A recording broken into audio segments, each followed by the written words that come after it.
There's a lot of people saying that the vibration plate drains your lymph. And I'm going to challenge that statement and say that's not entirely true. Now, you might be like, what are you talking about? You talk about the vibration plate. I do, but I want to be super clear about what the vibration plate does and then what you can do to maximize it to support drainage if that is your goal. So remember, our lymphatic system only moves through muscle contractions, meaning if we're physically moving, if we manually are moving it, and through pressure gradient changes from diaphragmatic breathing. Those really are the three big ways that we can move lymphatic fluid. Simply standing on a vibration plate isn't going to fully get your lymph moving. And the reason I say that is twofold. One, standing there, the vibration has to be the right frequency for your lymph to truly be affected, meaning it needs to be between 10 and 30 hertz. Unfortunately, a lot of plates, the hertz are really low, or for you to get up to the 10 or 12, the speed is really, really fast, and it's too much for that individual at that time. Not to say that they can't get there, but having too fast of a speed to get to the right hertz is not necessarily going to be beneficial, especially in the beginning, if the person's body can't handle it. Now, the second thing is the vibration plate is going to move the lymph fluid in the vessels, okay? It is not going to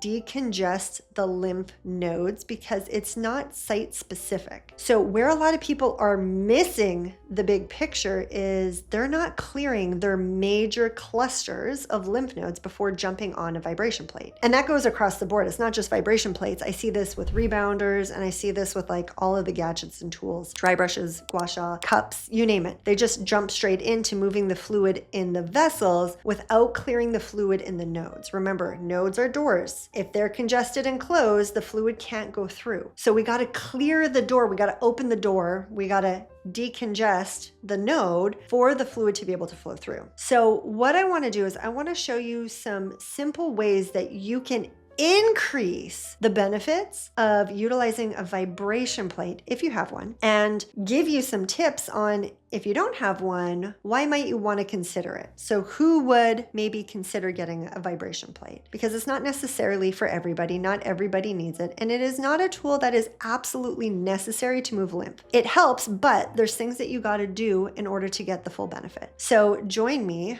on the vibration plate and let's talk through it. Okay, before we jump on the vib plate, remember you have to clear your specific step in. So you're gonna pump 10 to 50 times on your termini, your tonsillar, your apical, your armpits, your cisterna chyli. You're gonna do 3 diaphragmatic breaths with an inhale for 4 and exhale for 6. You're gonna clear your groin.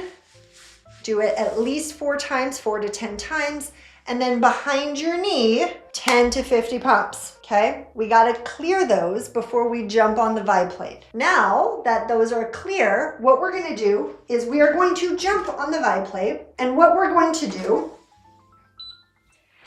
is start wide stance, soft knees. Most people I see locking their knees. We want soft knees, because we want to feel that vibration all the way up. Everything we are gonna do is we want soft.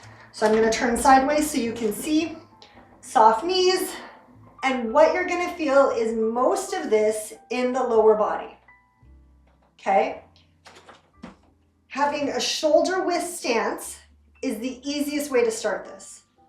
If you want to make it harder, you're gonna go further apart, and you're going to feel more vibration in and up a little bit higher the wider you go, okay?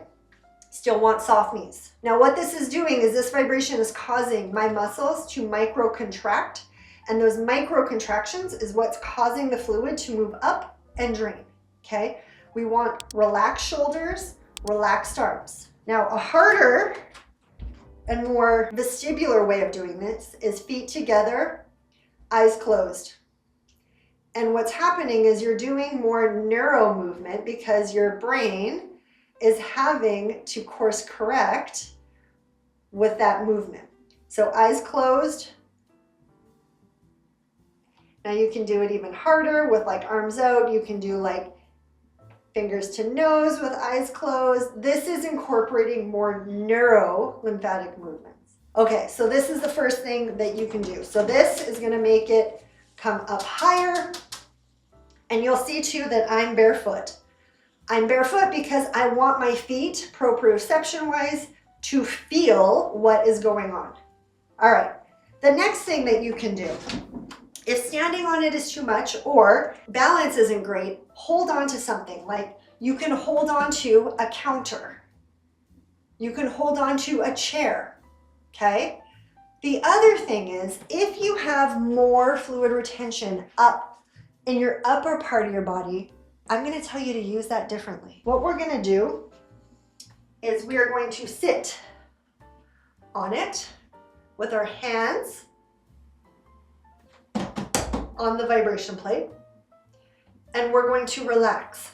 So what it looks like, whoop, my booty turned it off, is this. I'm getting a little bit in my upper thighs. I'm getting a whole lot more in my chest and my head.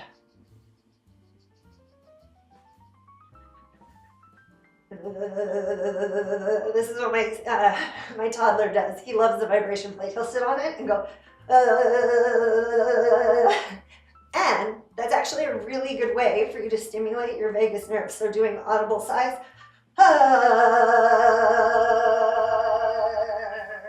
you're getting double whammy. Okay, so sitting on it. You can also sit on a chair with your feet on it if your balance is not the best. This is another way to focus more on the lower part of your body. You can also lay on the floor with your calves on it, just like this. Calves on, laying down, okay? If you have lymphedema in your arm, you can put your arm on it. You can lay down where your arm is on it. This is going to cause more movement. Now, truthfully, I find that when you sit on it with your hands on it, you're going to get more movement in your upper body. You can also do things like this. You don't want to lock your elbows. You want loose elbows. And ultimately, you're kind of holding like a plank or a push-up position. This is also going to help activate your low back, abdominals, and you should really feel it up through your arms. The other thing, guys, that really makes a big difference when using the vibration plate is moving well on the vibration plate. So doing things like squats.